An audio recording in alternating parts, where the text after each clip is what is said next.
The snow fell softly that Christmas Eve, dusting Central Park in white as the afternoon light faded to twilight. Michael Harrison walked with his daughter Emma, her small, mittened hand tucked warmly in his. She was 7 years old, bundled in her brown winter coat with that bright red knit cap she'd insisted on wearing every day since Thanksgiving. His son, little Jacob, rode contentedly in his wife's arms, his round cheeks pink from the cold. Sarah walked beside them, her long blonde hair catching the glow from the old-fashioned street lamps that were just beginning to flicker on. She wore that cream-colored dress she loved, the one with the delicate lace overlay that made her look like she'd stepped out of another era. Michael had told her a dozen times she'd be cold, but Sarah had her own way of doing things. She'd simply smiled and wrapped Jacob in an extra blanket. They'd spent the afternoon at the winter village, drinking hot chocolate and watching Emma's eyes light up at every decoration. Now they were heading back toward Fifth Avenue, taking the long way through the park because Emma loved to see the snow on the trees. That's when they saw her. She sat on a park bench near the Bethesda fountain, so still she might have been part of the winter landscape. Her coat was thin and worn, patched in places with mismatched fabric. A small backpack sat beside her, and her hands were tucked under her arms for warmth. Her face was weathered but not old, maybe 40. Maybe younger. The streets had a way of aging people. That had nothing to do with years. Michael felt the familiar tug of discomfort. He'd seen homeless people in the city countless times. He gave to charities, supported good causes, but direct encounters always left him uncertain, caught between compassion and the practical voice that warned against getting involved. Emma stopped walking. "Daddy," she said, her voice soft but clear in the cold air. "That lady doesn't have anywhere warm to go." "Emma, sweetheart, we need to keep moving," Michael said gently, trying to guide her forward. But Emma pulled her hand free and walked closer to the bench. Not too close, she was a cautious child by nature, but close enough that the woman looked up and met her eyes. "Hello," Emma said. The woman's expression shifted, surprise replacing the blank distance that had settled over her features. "Hello there, little one," she said. Her voice was hoarse but kind. "That's a beautiful red hat." Emma touched the hat self-consciously. "My grandma made it. It's very warm." Michael and Sarah had stopped a few feet away. Sarah shifted Jacob in her arms, and Michael saw something in her face. That look she got when she was about to do something he couldn't quite predict. "Are you hungry?" Emma asked the woman. "Emma," Michael started, but Sarah touched his arm lightly. The woman on the bench hesitated. "I'm all right, sweetheart. That's kind of you to ask." "But it's Christmas Eve," Emma said, as if this explained everything. She turned to look back at her parents, her brown eyes serious. "Daddy, can we take her home?" The question hung in the cold air, like the snow that continued to drift down around them. Michael opened his mouth, then closed it. He looked at Sarah, expecting to see his own hesitation reflected back. Instead, her blue eyes were bright, and she was smiling slightly, the way she did when she'd already made up her mind about something. "I'm sorry," Michael said to the woman. "My daughter is very direct." The woman smiled, and it transformed her face completely. "It's a beautiful quality. You should never apologize for a kind heart." She looked at Emma.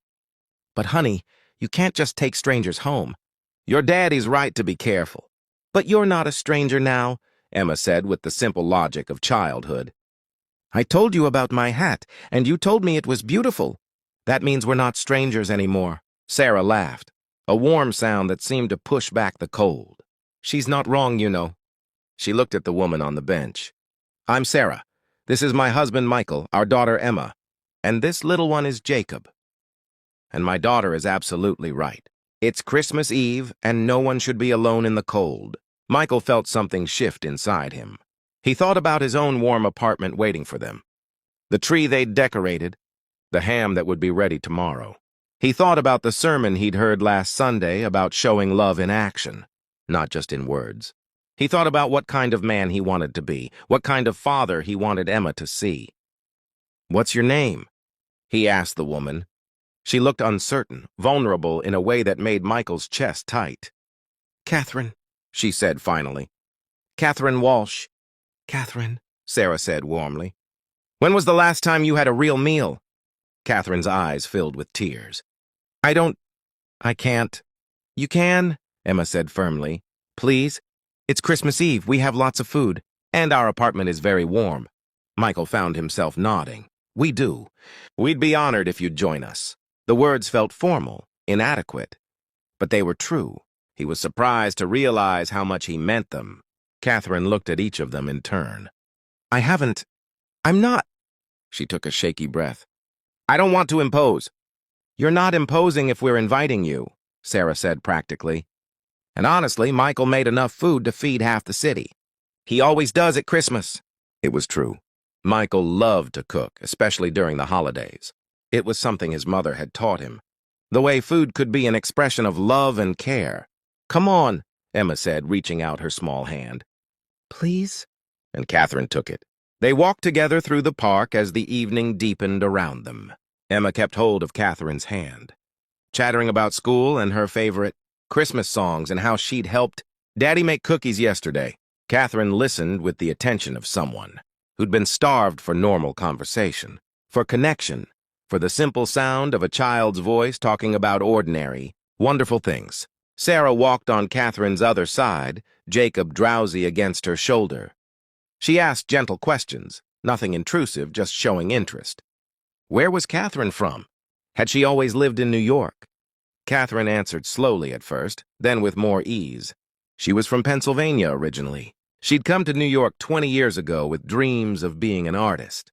She'd worked in galleries, painted in a tiny studio apartment, lived the bohemian life she'd always imagined. What happened? Sarah asked softly. Catherine was quiet for a moment. Life, she said finally. My mother got sick. I went home to take care of her. The money ran out. She passed away. I came back to New York, but my apartment was gone, my job was gone. I tried to start over, but... She shrugged. Sometimes the world just slips away from you piece by piece, until you look around and realize you're standing in a place you never meant to be. Michael listened, humbled by the ordinariness of it. No dramatic tragedy, no single catastrophic event. Just life, the way it could unravel when you didn't have a safety net. When you didn't have people to catch you when you fell. Their apartment building came into view, its windows glowing warmly in the December darkness. Michael held the door open, and they all stepped into the blessed warmth of the lobby. Joe, the doorman, looked surprised for just a moment before his professional smile returned. Evening, Mr. Harrison, Mrs. Harrison, cold one tonight. Very cold, Joe, Michael agreed. Merry Christmas. Merry Christmas, sir. In the elevator, Catherine looked overwhelmed. Michael saw her taking in the polished brass, the mirrored walls, Emma's continued chatter about their Christmas tree. I should go, Catherine said suddenly. This is too much. I don't belong here. You belong wherever someone invites you with an open heart, Sarah said firmly. And we invited you. So yes, you belong here tonight. The elevator doors opened onto the 12th floor.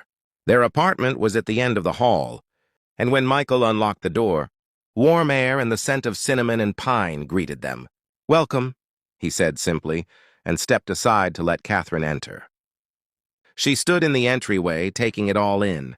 The living room with its tall windows overlooking the park. The Christmas tree in the corner, decorated with ornaments collected over years of marriage. The photographs on the walls, family, friends, moments of joy captured and preserved. The comfortable furniture, the bookshelves, the warmth and safety of a home.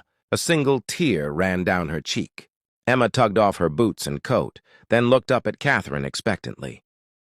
Can I show you my room? I have a dollhouse that Daddy made. Catherine wiped her eyes quickly. I'd love to see it. While Emma led Catherine down the hall, chattering all the way, Sarah turned to Michael. Jacob had fallen asleep against her shoulder, his small face peaceful. I'll put him down, she said quietly. Then I'll help you with dinner. Michael nodded. He went to the kitchen and washed his hands, looking out the window at the snow still falling over Central Park. His hands moved automatically through familiar tasks, checking the ham, preparing vegetables, setting the table. But his mind was elsewhere, turning over the evening's unexpected turn.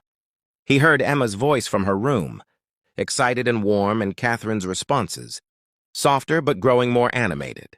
He heard Sarah humming as she came out of the nursery, and he thought about what it meant to be truly blessed. and what you were supposed to do with those blessings. Dinner was ready an hour later.